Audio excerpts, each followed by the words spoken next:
What's poppin', peeps? It's your boy Coops back at it again with another Dragon Ball Z a Dokkan battery.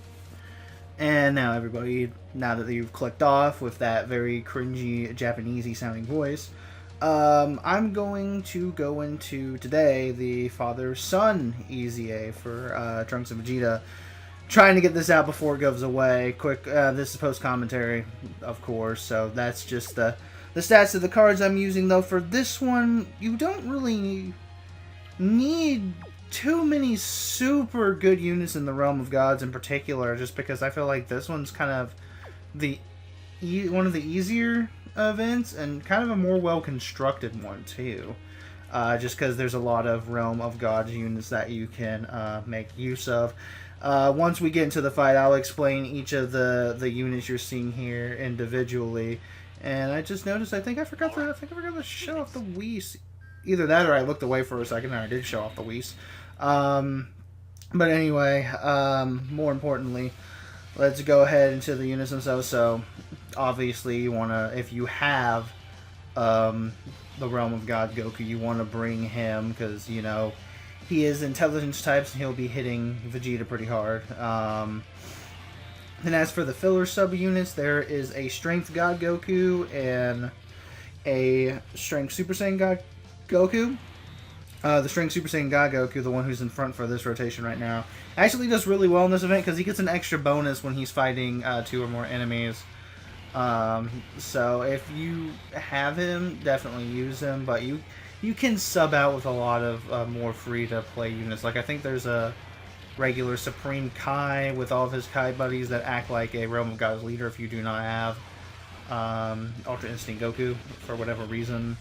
And then one of the units that I was going to use, because I didn't have one of the Gokus leveled up at the time of this, I was going to use the free-to-play, what was it? Was she the East Supreme Kai? South Supreme Kai? I don't know exactly what section of what direction for Universe 7 that particular Kai was, but it was one of those, but I decided against it, and I just went ahead and leveled up the Goku.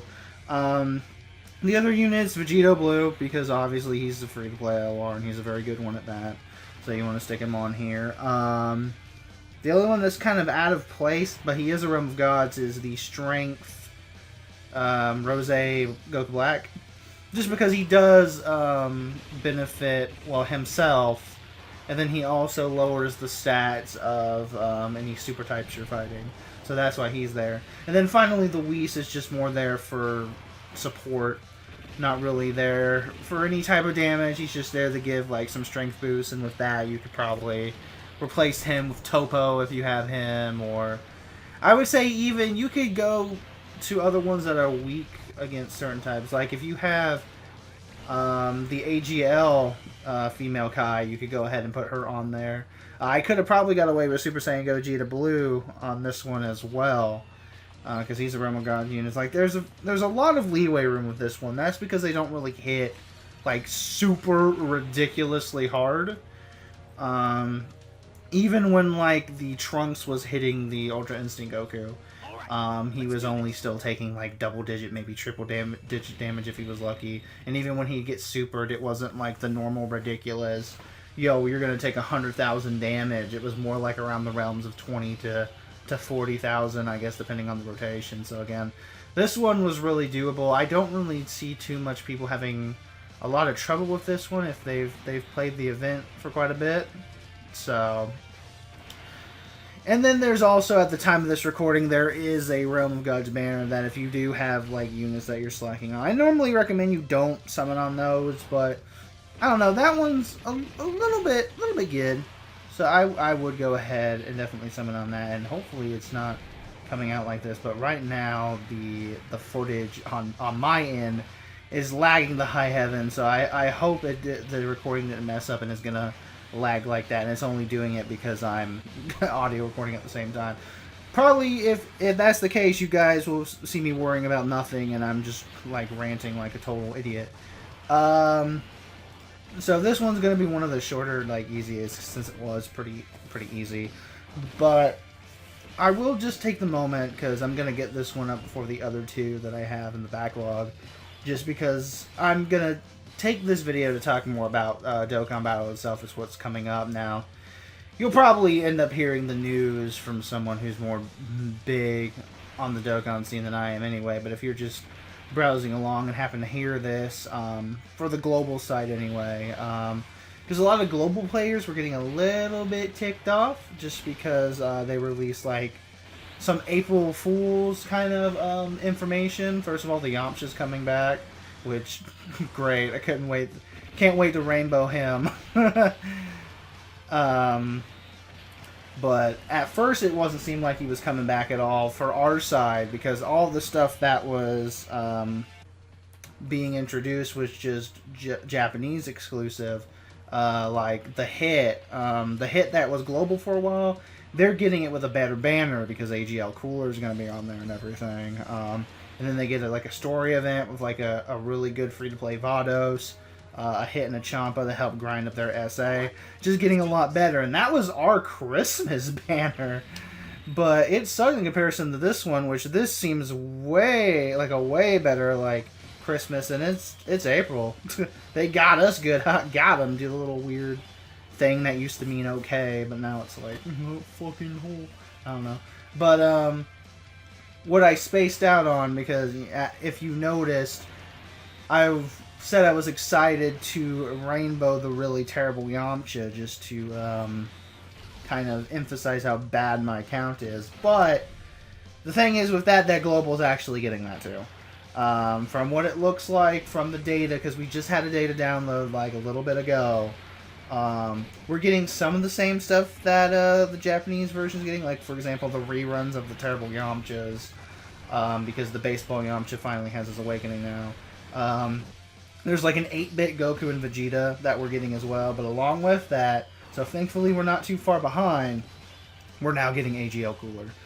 It was just leaked out that all of the AGL Cooler banner cards, like the Vegeta, the Piccolo, the Cooler himself, the Awakenings for the SR Coolers, they're all coming out, and they're going to be out tomorrow sometime.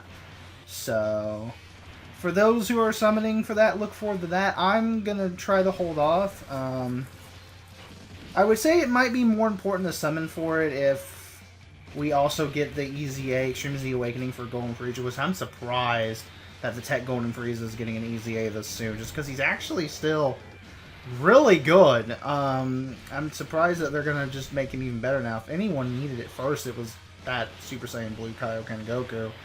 He's kind of the one that needed it first because he just kind of lacks in terms of everything. But no, they're with the 100% leaders. They're starting with Frieza first, which is surprising to me.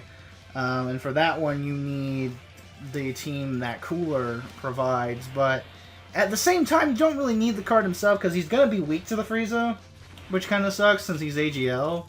I think you could just get away with using, if you've gotten enough medals in Battlefield, get the LR Metal Cooler Army, or if you're even better off using the transforming Frieza as the leader instead to get a bigger boost that way, and just go from there and kind of fill it with more powerful Frieza units, because there's not really a whole lot of intelligence. Most Malevolent Clan, or as this translated for us, I think it was Wicked Bloodline, which this is the first time I like the Wicked Bloodline. The official English title better. I like that one better because I think for us with like the transformation category, it was like Transformation Boost or something kind of dumb like that. But off topic again. But yeah, I would just fill it out with, your Coolers or your full power Friezas or whatever type of those clan ones you got. Because again, I think I already just said this, but the only intelligence ones we have are the Angel Golden Frieza, and then there's another Golden Frieza who's Imp, but he's not really that good. And then Meta Cooler, who's like there's an Int support one that's actually pretty okay. And then of course the leader full Cooler Army or whatever, that would work out as well. In terms of the banner itself, I'm still more adamant about holding off and not summoning on it myself. Just because the original Japanese banner wasn't really that great. It has full power Frieza on it, which I have almost rainbowed. Cooler, who I have rainbowed.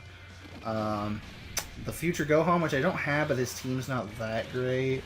Jiren, who I don't have either, and he's fine, but he's kind of outranked now thanks to Hit. The Vegeta and Piccolo, which are not Dokkan exclusive, so I do not give a shit about them. I would just rather get them while they're off-featured. And then, of course, the man AGL himself. Now, what would tempt me to summon is if they kind of did a funny, if, like, they changed around the cooler banner to make it more enticing. Like, they put Hit back. So we technically have the same banner, but we don't. You get what I mean? Like, the main focus for the Japanese Dokkan battle is Hit, but Cooler's there, where for us, like, the main focus is Cooler, but Hit is also there on the side. It'd be really tempting for me to pull there. And then also, if they maybe, I don't know, switched out the full power Frieza for, like, the transforming one, then I would be really tempted to do so. If they just kind of swapped around a couple of units and made it a little bit more enticing, I would probably throw a couple of stouts in there. But still my main goal is to get to 1,000 stones before we hit, like, the 4-year anniversary. I'm really hoping that that's a possibility. Right now, at the time of this, I'm like, I think you can see at the top, I'm like at 300 something, close to 350. But I'm hoping I can edge out and save enough and be able to just be thoroughly disappointed when I get absolutely nothing, because you could get really lucky and get a bunch of units, or you could end up like Lord. I watched this one stream with DeMonty, who's another Dokkan player, battle player. He had an account. It wasn't his own main account. He didn't spend nothing on it. I think he just... There's this one site that you can go to buy fresh accounts for, like, that have a certain amount of, like, stones they've stayed up logged on, and they might have, like, an LR or two on there. I wish that was there for when I was started playing, because I would have totally did that instead of, like... Because I reset for that AGL Rose, because back in the day that was like a godly leader, but now he's just so irrelevant. Unless he somehow gets an easy end and becomes better than the strength one, that'd be funny. But I would have totally done that instead. But he had like 1,800 stones on it, and he did not pull like the main Vegeta, the side Vegeta, the Bardock, the full power Goku. He did not pull anything like of note, I think, except for like a Super Saiyan 4 Gogeta maybe twice. And then there was some other feature card I'm forgetting. I think it was like the Super Saiyan 3 Vegeta or something. I don't remember exactly, but like 1,800, that's disgusting to not pull anything worthwhile. And I hope that doesn't happen to me with 1,000, and I just was better off just wiping those stones with my ass, and it's why I can't really put money back into this game anymore, especially with it, especially with the blatant favoritism towards the Japanese side, I will admit. Thankfully, Global's even doing this with the AGL cooler. They really needed to do this, so this is probably going to calm down the global player base a tad. Hopefully it does. I mean, it's still going to be my main version. There's too many workarounds to get to the Japanese version. I'm too lazy to figure it out, and I've done too much grinding and setting up on the global version and put like money into it. So that's not an option for me. I don't want to read the ching chang chong. I want to stay here where it's comfy, nice, and English like the pleb I am, because I don't want to read the manga. So I believe this is going to be the last rotation here, and then Rose is going to finish us off. But yeah, as you guys can see, I wasn't really talking much about it, but again, as I stressed before, very good. Yes, English, great. A very easy, pun intended, not really, easy A event. Even though there was 2 people, they didn't really damage you too hard. Like, for example, there's no like type advantage here, and see, I only took like 2,900 against that Goku. So, but then again, I know the Rose was like lowering something. I don't know if he was lowering attack or defense, but again, really simple, easy A. I'm pretty sure those of you who play Dokkan have done it by now and got your Trunks or Vegeta, whichever one you picked or had, up, because they are really good easy A units. And that will be that for this event. So thank you guys for hearing the ramblings of a crazy man on a really dumb mobile game, and I will catch you guys next time for some other ones that should have gone up before this. But I want to do this one first since the news broke. Alright, bye guys.